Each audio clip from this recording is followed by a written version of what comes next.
Good morning. Today, in the sixth bullet, these are there in the sixth bullet of our syllabus: TCP/IP, HTTP, FTP, PPP, SMTP, POP. 3. So these are mainly the network protocols. Among all this, TCP/IP and HTTP is being discussed by me in my previous videos. So I will not make today's video a longer one. Those topics that are not covered earlier, that will be covered in this recent video. So these are already done. So I am running it out. So today we will start from FTP. What does FTP stands for? FTP stands for File Transfer Protocol. The full form is File Transfer Protocol.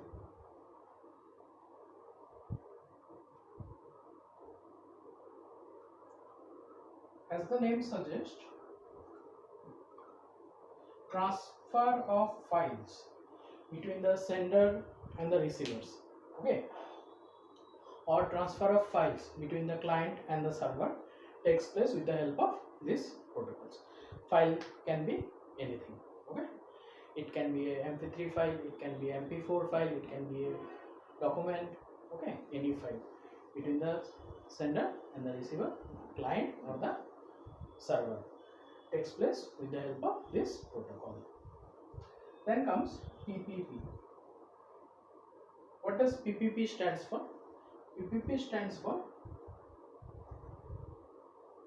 point to point protocol. Point to point protocol. So what is point to point protocol?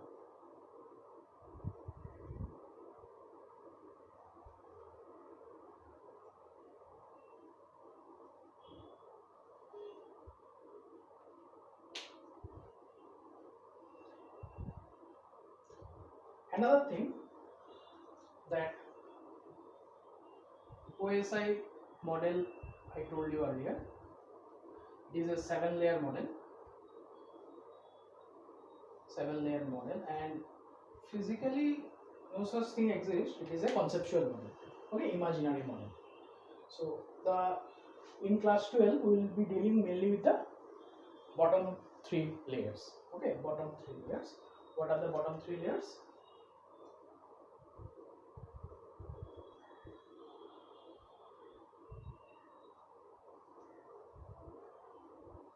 Network layer, data link layer, and physical layer.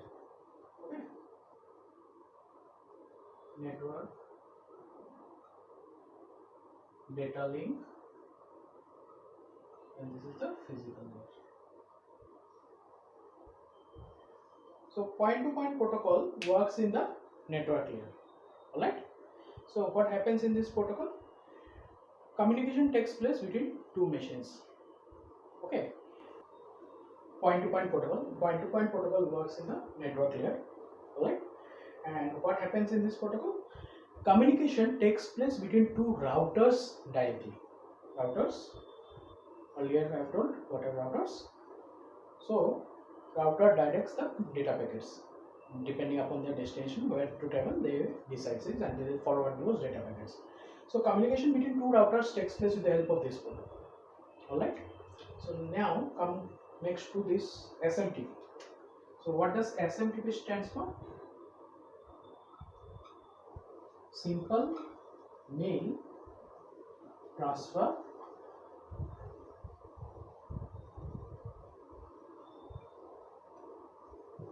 Protocol. Simple Mail Transfer Protocol. नाम से मालूम चल रहा है simple mail transfer protocol. Mail मतलब emails. Alright, email transmission takes place. We send emails, alright, and the receiver receives it. So whatever mails we send, transmission of email take place with the help of this protocol, SMTP. Alright, email communication is possible only because of this protocol. Okay, the next one now, POP. Okay, post office protocol. 3. Post office protocol. Post office.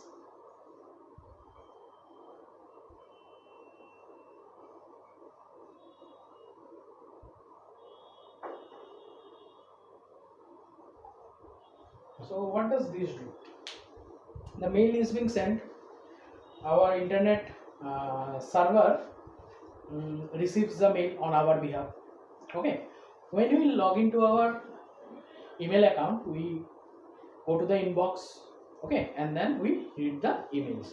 That means that gets downloaded to our local machine. जिस machine पे बैठ के account login किया, जिस machine पे बैठ के Gmail account पे login किया, inbox पे गया, mail खुला, okay, then we read this mail. If any attachment is there, we have downloaded. So all this takes place with the help of post office protocol. What does our internet service provider does? Internet service provider on our behalf receives our email and it stores it. Later on, we log into our account with our credentials, and then we can go to the inbox and we can read those emails, and we can even download those if there is attachment in the emails. All these are made possible with the help of this post office protocol. With this, all this being covered. So in class 12, you need not have to go in elaboration. This much is enough. All right. In higher classes, if you continue with computer science, then you will get these things in more details. All right. For sixth bullet, then as per sixth bullet, all this remains. Telnet and communication protocols are the remaining ones. So Telnet, what is Telnet? Telnet is nothing but remote login. That means you are residing in India and you want to log into a computer, log into a system that is residing in USA. That is only possible with the help of Telnet. Okay, terminal network, terminal network, full from terminal network. And what does Telnet do? It helps in providing remote login. What is remote login? Just now I told you are sitting at a distance place and you want to log into a different machines which is very apart from you, then that is only possible with this help of this protocol, that is Telnet. You can log into that system, you can access files, folders, you can delete, you can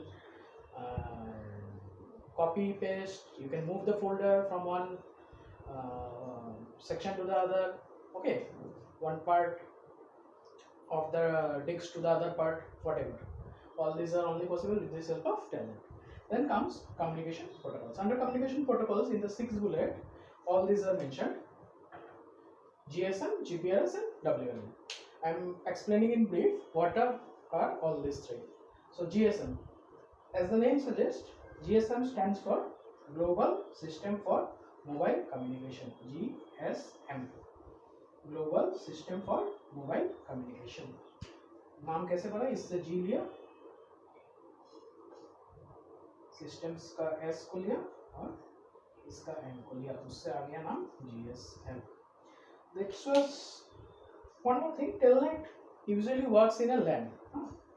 Where does Telnet work? कभी-कभी आ जाता है. Any the advantages? We can effectively use Telnet in a LAN. One point. Okay. Now communication protocols. GSM, Global System for Mobile Communication.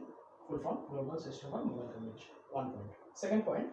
This was developed by European Telecommunication Standard Authority. Okay. So in the late 80s, 1980s, they developed it. This was mainly developed to make communication possible with the help of 2G. Second generation communication was made possible with the help of this GSM. Whatever SIM you are using nowadays is GSM SIMs. All right. Then comes GPRS. GPRS is another way or another type of communication protocol. One point. GPRS is one type of communication protocol. The full form of GPRS, second point, General Packet Radio Service. This is the second point. Third point, GPRS can be effectively used in second generation as well as in third generation mobile communications. Alright, these are all communication protocols for mobile communications. Okay, so this was all about GPRS. Lastly, WLL. What is WLL? WLL stands for, WLL क्या है? WLL एक communication protocol है. Okay, telecommunications में use होता है. Full form है उसका wireless local loop, wireless local loop, WLL का फुल फॉर्म हो गया wireless local loop. And this you can use, this also can be used effectively in a LAN. Okay, here what happens, वो जो हम लोग का लैंड फोन हुआ करता था वहाँ पे WLL फोन हुआ करता था उसको. Okay, in there this protocols was maintained, this protocol was followed, this protocol was adhered. In those, coaxial cables were removed using this WLL. That means coaxial cables can be done away with using WLL.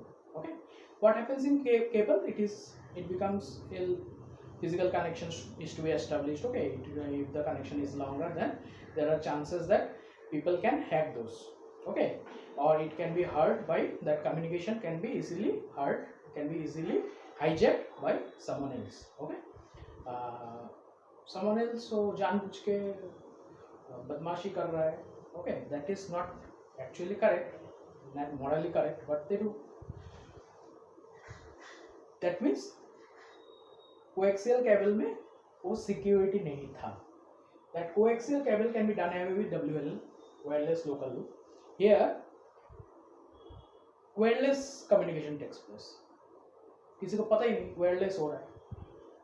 I am recording this lecture, 20 से signal travel करके चला गया. Do I know? यहाँ से गया ना signal, यहाँ से गया, इसको पकड़ेंगे. So पता ही नहीं चल रहा है कौन सा तरफ से सिग्नल निकल गया. So it becomes, communication is saved from being hijacked. Alright. So this all were there in the 6th bullet. So 6th bullet is done away with along with this video. So next, in the next video, further videos, I will continue with the syllabus, means with the next bullets and all. So I hope it was clear to you. Thank you for watching.